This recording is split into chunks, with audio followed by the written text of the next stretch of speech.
Prego.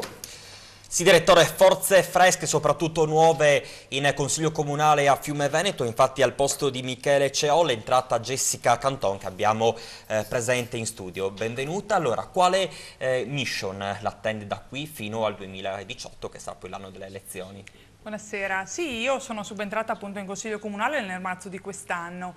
La volontà di Flumen, della lista civica alla quale appartengo, è proprio quella di consentire una staffetta per concedere, insomma, dare a tutti la possibilità di fare un percorso all'interno del Consiglio Comunale, quindi fare un'esperienza.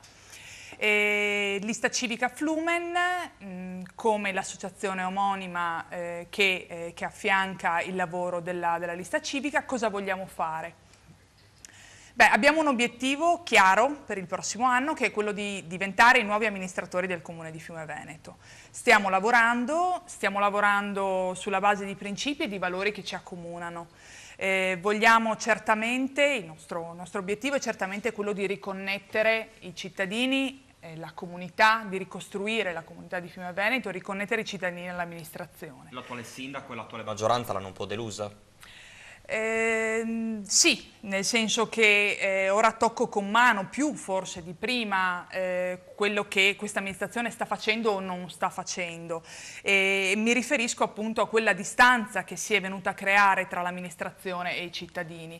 Se non ci sono risposte o se le risposte non sono efficaci e tempestive, rischiamo di scollare la comunità all'amministrazione e questo non deve verificarsi.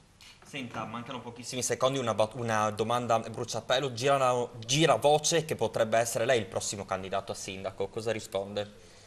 Rispondo che al primo appuntamento lei va direttamente al sodo. Ma stiamo lavorando e ovviamente è troppo presto per pensare di poter esprimere un nome, però sicuramente abbiamo le idee chiare. Grazie.